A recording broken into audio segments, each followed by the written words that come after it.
folks. Welcome to Walking on the Weene Side, part of It's Matters Radio. And today we have a return visit from Asher Yaron. Asher lives across the world from us.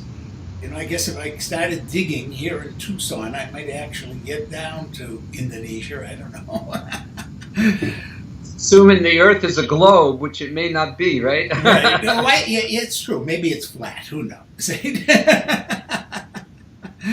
So anyway, Asher, as you may remember, is a coffee person, a coffee truther, he calls himself, because he really is out to discover the real truth and the real quality of one of my favorite drinks. Happens, even though it's nighttime here, I'm having my third cup of the day. I know you don't do that. You told me you drink in the morning and that's it. Because the coffee I'm drinking is so potent that I can really only my physical being only wants it once a day. Mm-hmm. So it's it's a personal thing, yeah. It is coffee harvesting season right now where you are. Yes, it is. It's there's every 9 months is the cycle for the harvesting season. We just started this beginning of June, and it will last for about 3 months. And that's up in the mountains of Kintamani in Bali. And we're harvesting 100% Arabica. And their harvesting process is called a semi-wet process, semi-washed process. There are different harvesting processes which create different results, different tastes of the coffee beans. So for the next 3 months, they're hand picking, which is really nice. I think one of the biggest differences that makes between ordinary coffee and great coffee is hand picking the cherries. You want the ripe cherries. And the major coffee producers like Brazil and Colombia, which together produce almost half of the world's coffee, all of their coffee is machine picked. Yep. And I looked into that one time, and what does that mean, machine picked? And I saw a video of a machine which goes up to the tree with its mechanical arms. It grasps onto the trunk of the tree and shakes vigorously. Yeah, it was so disturbing. It was really, I did not like seeing that. And then all the cherries that drop, it processes, it harvests all the cherries that drop. And it does this to each tree, whereas the gentler approach is going up to the tree, just picking the ripe red cherries and processing it. And that's why the season is 3 months long, because the cherries on the tree, they ripen at very different times. So they have to keep on going through the farm, the coffee plantation every 3 days or so for each tree and picking the ripe ones. Wow, it's a lot of intensive labor. By the way, folks, a little later during the show, we have just a quick video, some photographs that Asher was kind enough to send of the harvest season, so you can get an idea what the beans look like, what they look like on the tree, and all of that cool stuff. Because I, for one, I don't imagine I'll ever get now in my life to see a coffee plantation. I have been in Costa Rica, but I just didn't get to that. And I don't think we grow any coffee here in the United States. In Hawaii, not in the lower 48, but Hawaii is the only place that grows, and nice coffee they grow in Hawaii too. Yeah, I forgot. You need elevation. You need a mountainous region, and of course, it has to be tropical. Right. So one of the things that fascinate me, I know about coffee, is that we in the United States, there are only a couple countries in the world where coffee is not grown and it is very popular. Most of the world drinks tea. And but the United States, I guess to a growing extent, our friends up north, or maybe they're not still our friends, but if you go to Europe, the French and the Greeks, But if you go to like London, to England, Ireland, Scandinavia, you get a lot of tea. So it's very interesting. Um, the U.S. is the largest consumer by country of coffee in the world, not per capita. Per capita, it's Finland, a colder climate where per capita they drink the most coffee during the day, right? But the U.S. is the biggest consumptor, if that's a word, of coffee in the world. So it must import this coffee from all of these coffee-producing countries. Yeah. What percentage of our coffee here in the United States comes from Indonesia? Do you have any idea of that? No, no, that's a good question. Probably could find some statistics online about that. But pretty much the big coffee importers and distributors are located in throughout the big cities, the major cities in the U.S., and they have coffee from all over the world. Mm-hmm. So they really source coffee from all the coffee-producing countries in the world, of which there are quite a bit in what's called the Coffee Belt, which is a latitude, longitude band around the equator, which is where the coffee is grown. Do people in Indonesia drink a lot of coffee? Is it a popular beverage there? They do. However, they drink Robusta coffee. So there's two major types of coffee. There's Robusta and there's Arabica. Right. And the Robusta is easier to grow, doesn't need elevation, higher yielding. It's much less expensive. The problem, in my opinion, with Robusta, it has twice the caffeine as Arabica.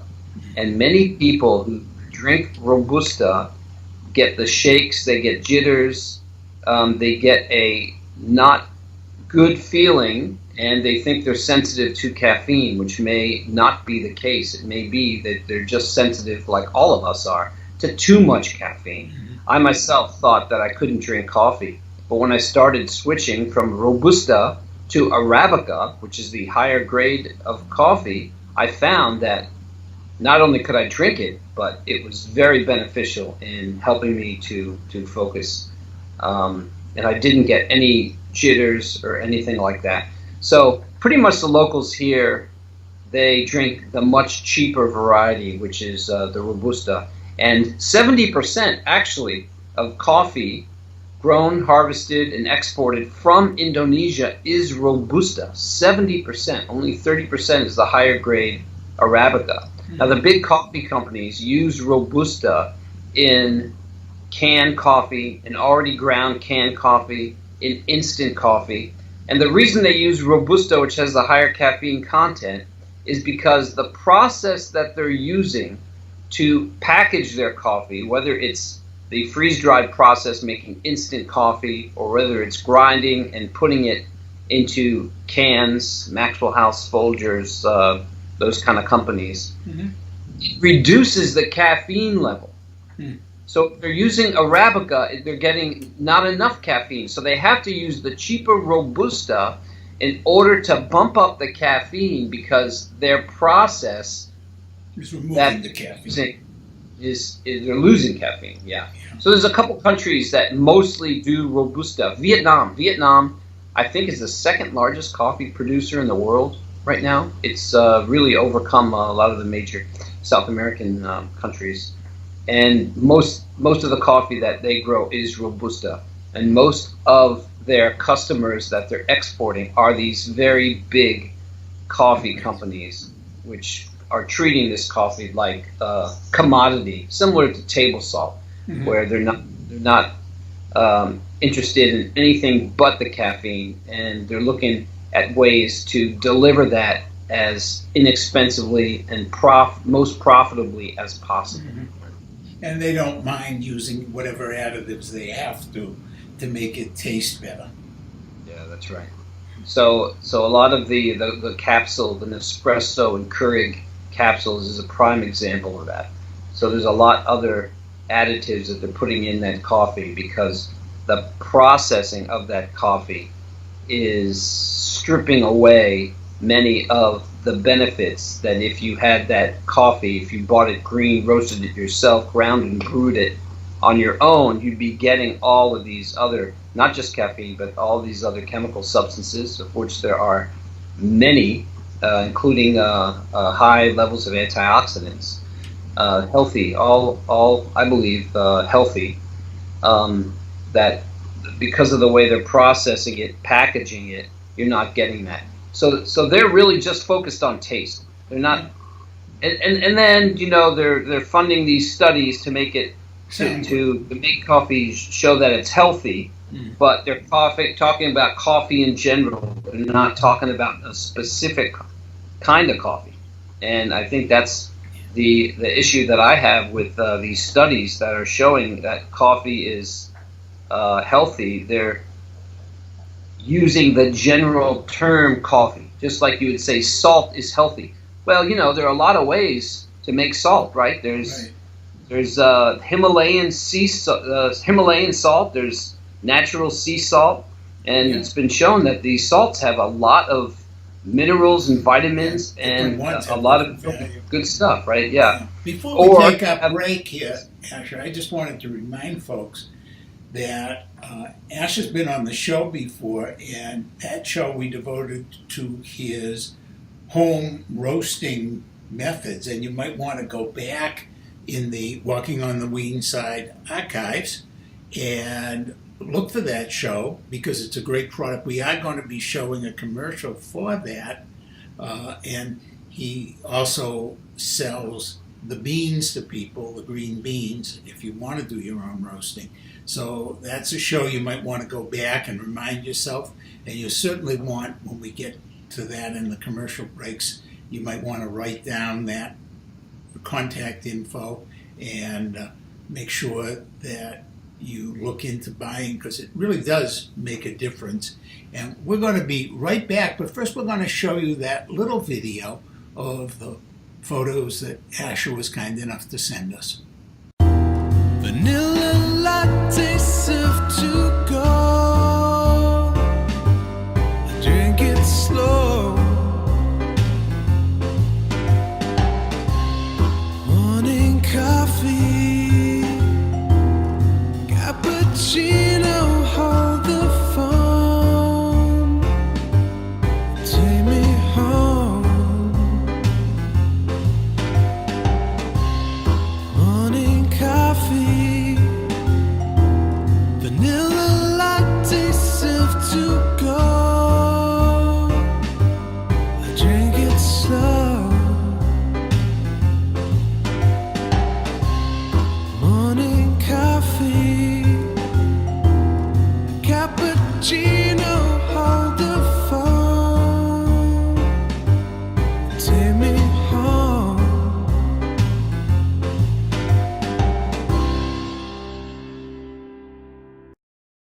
Welcome back. I hope you enjoyed that little interlude.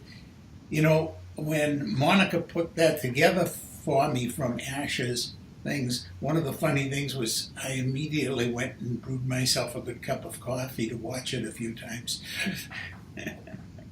Asher, you live, as we said earlier, on the other side of the world from us. In fact, actually, I think right now, you're always a day ahead of us, like Right. things like that. But what's it like to live in another part of the world, another culture, and one where your native language is English, is not particularly the language of people use? And what's that been like for you and yours? Wow, it's been a great journey. I've been living here full time now, going on 8 years, and I just love it. There are so many benefits from living in a foreign country, and particularly here in Bali. One is the weather. I think that's why people love California, right? The sun is out more. I grew up in the Northeast and eventually migrated out to California, and noticed a huge difference in my mood and my attitude when the sun was out. Sure. I think we all have some kind of an internal mechanism that if the sun doesn't come out, it can be depressing. Yeah. So the first thing is the weather. Absolutely love it. It's shorts and t-shirt weather. I never have to wear closed shoes. I wear flip-flops all the time, and it's just really pleasant. I drive a motorbike, and so getting around town is fun. It's quick. It's easy, and there's no traffic lights, stop signs, but no traffic lights, and no cops waiting to give you a ticket. It's really feels freer in that sense. Also, less expensive. I mean, I have a great place to stay, and my rent is around $400 a month, and it's located in a great area near the city. It's very comfortable. So that's another benefit is the lower cost, lower regulation, sense of freedom, the weather, the food.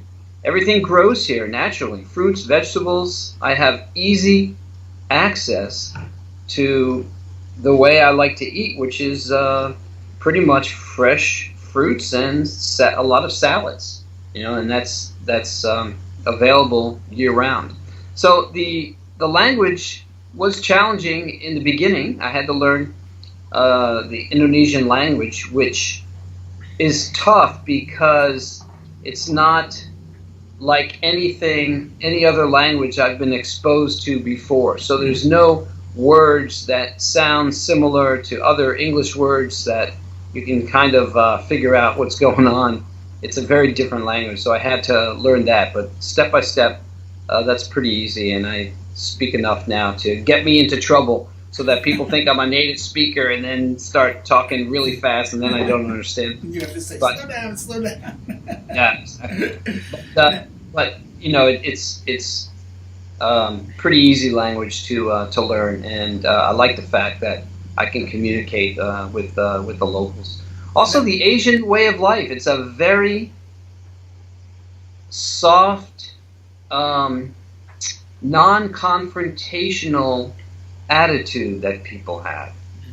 So it's always a relationship with the people that everyone wants both sides to feel good about whatever you're dealing with, whether it's buying something in the market, whether it's doing a business deal, whatever it is.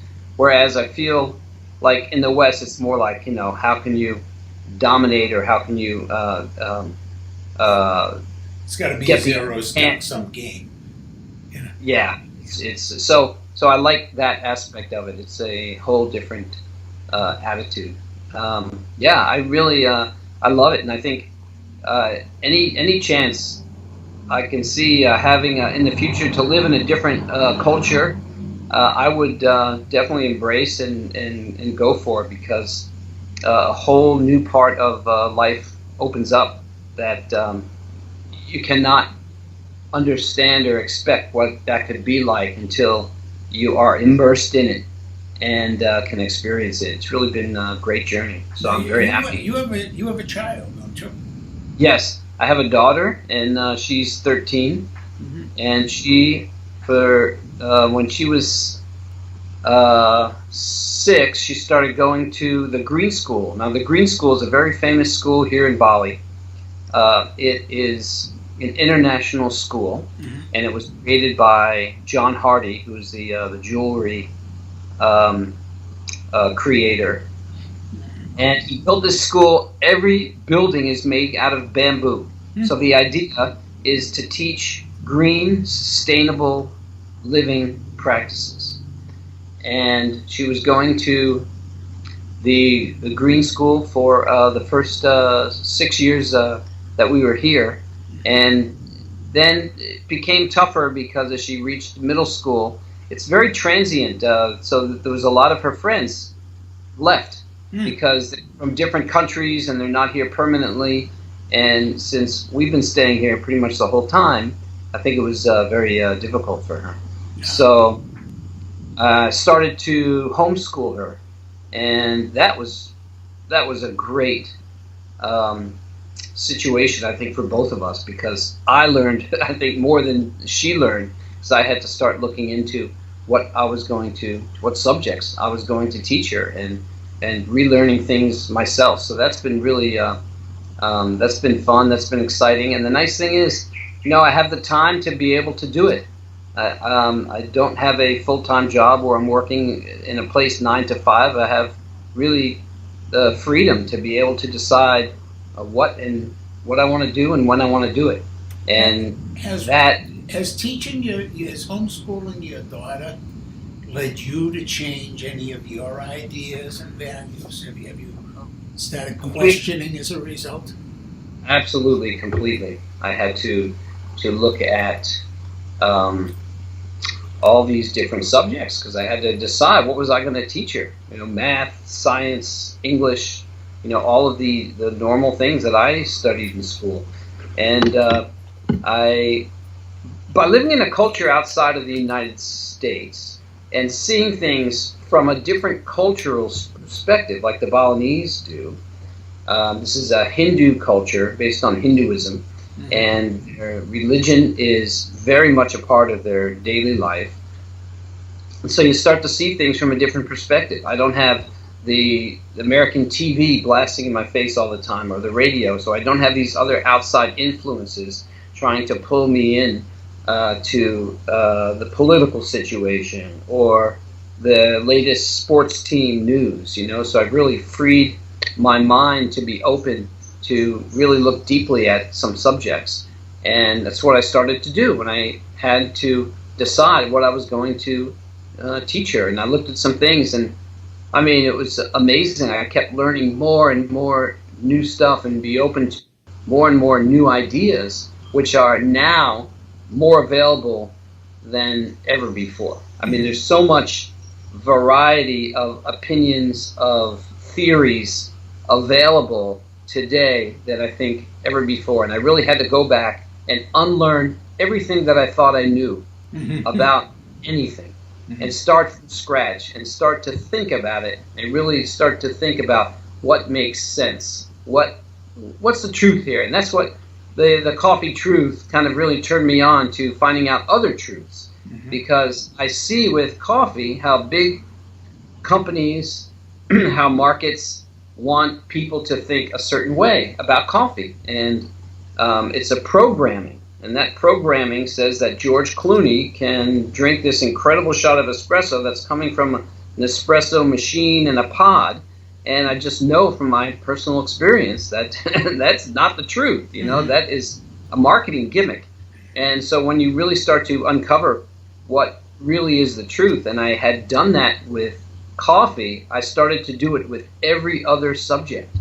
And what I learned was just fascinating, life-changing, really, because I was able to clear my mind and open it in a different way. Now I can see things, I think, in a much more objective way, and I can ask myself, is my opinion about something because of previous programming, or is it because I've looked at the information and I've been able to analyze it and check in with what feels like is the truth? And that whole process, I think, has been fantastic. I'm curious, if you, for some reason, were to come back to the States, would you put your daughter into public school, private school, or would you continue to homeschool at this point? No, I think I'd continue to homeschool. With the subjects that are still covered, even in some of the online homeschooling type of things, pretty much what I've been teaching her is listen to everybody, is look at all sides of a subject, and then make your own decision about what feels right to you, what makes the most sense, right? So it's not accepting anybody's opinion until you verify it yourself. And I think that's what this whole truther movement is about. You must verify on your own terms. And when you're doing that, you're looking at everything. You're not throwing out anybody as a quack, because maybe they have some kind of information that's interesting, that's a different point of view about something. And you have to understand, follow the money. Who has the incentive to teach what here? And where is that teaching coming from? What perspective is it coming from, and for what purpose? And I think that's really important. I agree. Great questions for people to be asking themselves, and also to be wondering about what their kids are being taught about truth and authority, rather than thinking and finding their own understanding. And testing, testing of theory. So this is what I found about coffee, is that the information is out there. Anybody can do a search online and start reading stuff. But until you're testing it yourself, you're really not understanding, you're really not getting to what the truth actually is. And what teachers do is just repeat back what they've learned. Yep. They haven't tested these theories. They haven't said, this is a theory. Now I'm going to study this and test it. They haven't done that. They're just reading from a book. They're regurgitating the information, and that's how it gets passed on. And that's how misinformation, disinformation, history that's been manipulated, that's how it gets passed on to the next generations. It's just taught that this is the way it is. And if you question it, well, then you failed the test, right? You got an F on the test. Very good point. To question often means to fail, and that is just the opposite of how it should be. And folks, we're going to supply you with some information now with a brief commercial message, and then we'll be right back.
Welcome back to Walking on the Weene Side. And Asher, I was wondering, you can speak some of the local language fairly decently, I gather. It's clearly your daughter can.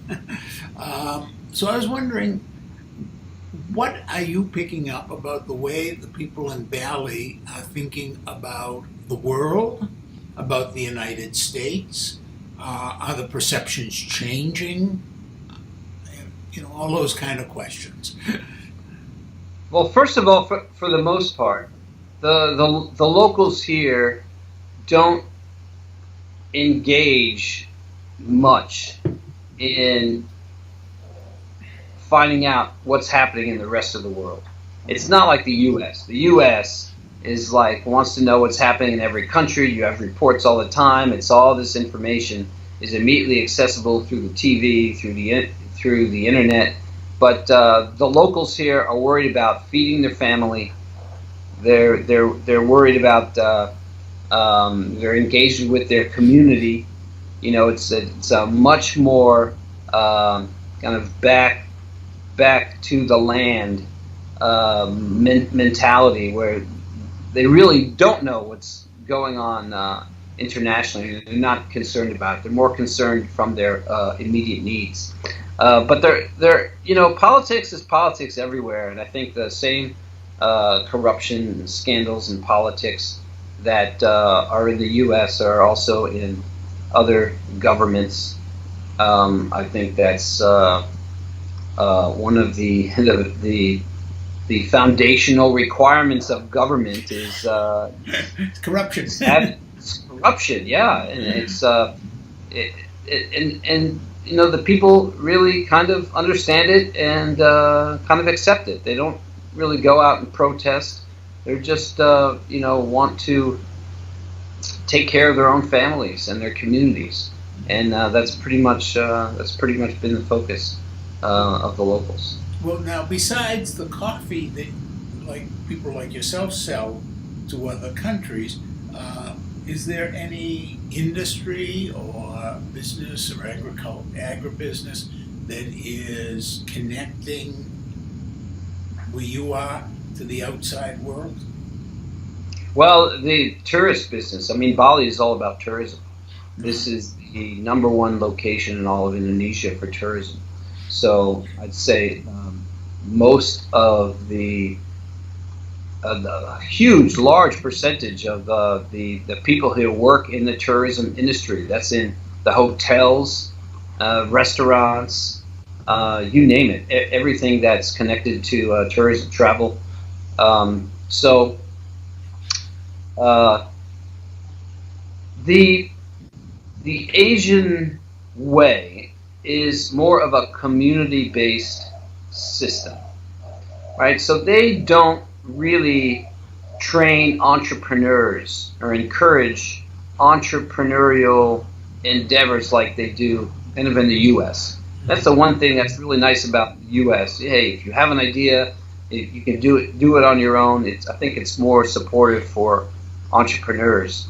But here, it's more about finding a job and working for a big company just to get a paycheck and, you know, help your family out.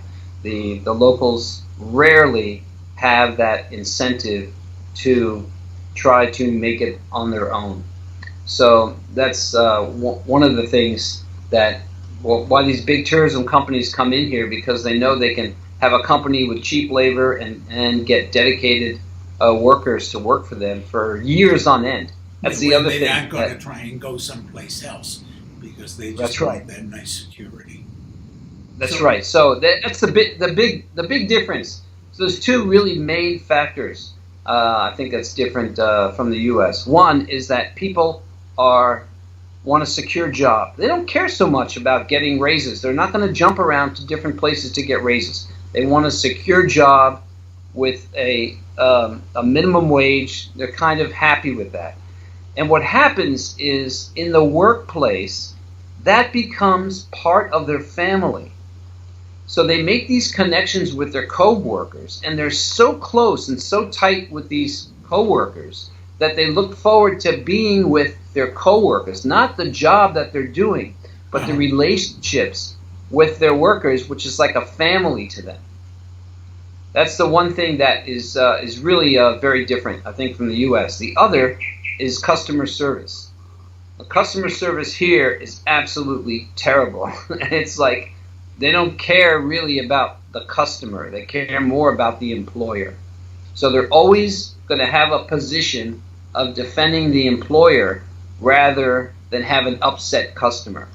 And that's the opposite as in the U.S. too. Customer comes first. You have an upset customer, that's going to affect your business. Here, it's kind of like an upset customer. Oh, well, better to upset the customer rather than your employer. Well, especially if you're primarily a tourism-driven, because that one customer is probably not going to affect your employer very much.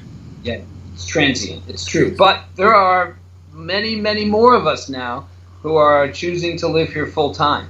So you are seeing a lot of people who are making the transition and leaving the U.S. and going to foreign countries and staying there. So, yes. but yeah. How many Americans live in your community? Americans, a lower percent. There's a lot more Australians, a lot more Europeans, I would say, because I think it is so far from the U.S. I mean, it's Australia is only a few hour plane ride. In the U.S., it's 15, 18 hour plane ride. But one recent statistic I heard was a couple years ago that foreigners living in Bali had just eclipsed the percentage of locals living here. Really? So there's a slightly larger percent of people. Now this also includes other Indonesian islands, because they come to Bali too to be employed. Right. And they leave their families, but they come to Bali because this is where the tourism is. This is where they can make some money, and then they can go back to those other islands. So it's including those people, but that's really quite a big number. Yeah. Now, where are most of the tourists from? Are they? I guess Australia's got the largest number, but after them, I'd say China has the largest number now. Really? China, yeah, because the Chinese come in these big groups, these big tour buses. They don't travel alone; they travel in big groups. So, very familiar sight at the airport is the Chinese leader that has a flag and has maybe 40 to 50 people following them, like ducks, kind of. And, that was, of course, how the Japanese used to travel. I don't know, maybe still do, but yeah. So Asia, but Bali is one of the places a lot of Asians come to for vacation. So you have Japanese, you have Chinese, people from Singapore. For Western country, Australia is number one, but eclipsing Australia, I'd say, would be the other Asian countries. There are many Indians. I mean, it is Bali, unlike most of Indonesia, which is Muslim. Bali is, as you said, predominantly Hindu. Do you find many people from India coming? Not many. No, interesting. Not that many. I see a lot more. There's a lot more Indians in Singapore, in Malaysia. There's a lot more, but not really that many here in Bali. But you and your daughter, you are having this wonderful international experience where you're getting to interact with people from all over the world, and especially to live with what I think is one of the more unique cultures. Of course, over the years, I've enjoyed the Balinese music and the dance and the puppetry and all of these traditional folk forms, which, folks, if you haven't seen, what I think I'm going to try and end the show today with just a little snippet of something from the traditional culture, just so that you get some idea. And of course, I don't know, I mean, I've had Indonesian food, but not there. And I don't know if the food in Bali is quite the same as what I had, say, when I was in Holland and I was eating in Indonesian restaurants. But the food in Indonesia is extraordinarily good. Yes, the food is really good. They use a lot of different spices. Like I said, everything grows here naturally, and they're always combining spices. What they call a sambal, which is these spicy kind of sauces you put on the food. Mm-hmm. I really like Indonesian food. The only thing is, though, they cook everything. Mm-hmm. They cook all their vegetables. And the reason they do this, because in the past, water supplies weren't so clean, so they had to boil water and make sure that all their food was thoroughly cooked to avoid disease. Right. But I like eating mostly raw, so I'm sourcing fresh fruits and fresh vegetables, of which there's an abundant supply. Just making sure that I'm washing with clean water.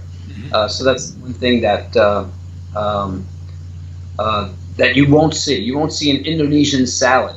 It will be, everything will be cooked vegetables. But yeah, the food is really good here. I mean, I really enjoy it.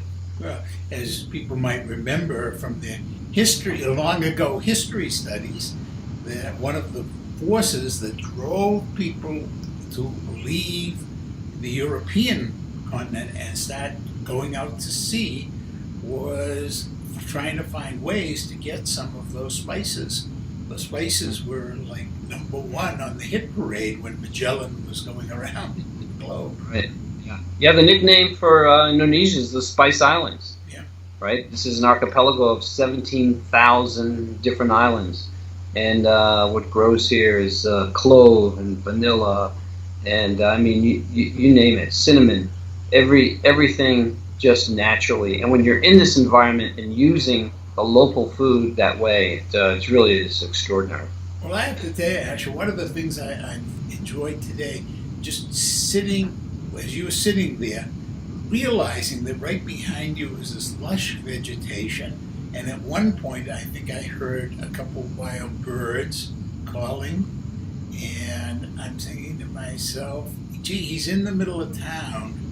And yes, he's also in the middle of nature. Yeah, middle of the jungle in the middle of town. Yeah, I can, and since it's so the weather's so great here, everything's open. Yeah. Yeah, so the nice thing is no air conditioning, just fresh air. Actually, I do have air conditioning too inside in the room where I sleep, so that as well, because it does can get hot. But just being outside in nature, I mean, that probably is the biggest difference from living. I grew up in New Jersey, so for much part of the year, it's cold and cloudy and not so great. So just being outside and enjoying nature is a big thing. It's funny because Jersey is called the Garden State, and you've gone from the Garden State to what looks to me very much like the Garden of Eden. That's right. Yeah, that's true. Yeah. Well, Asher, thanks so much for joining me today. This has been great fun for me. And folks, I hope it's kind of whetted your appetite to travel and explore other cultures. And also, I hope it's whetted your appetite for a good cup of coffee. And remember, you can buy your own home roasting equipment and such through Asher. And make yourself some really, really good coffee. So, Asher, thanks again. Thank you. It's been a pleasure.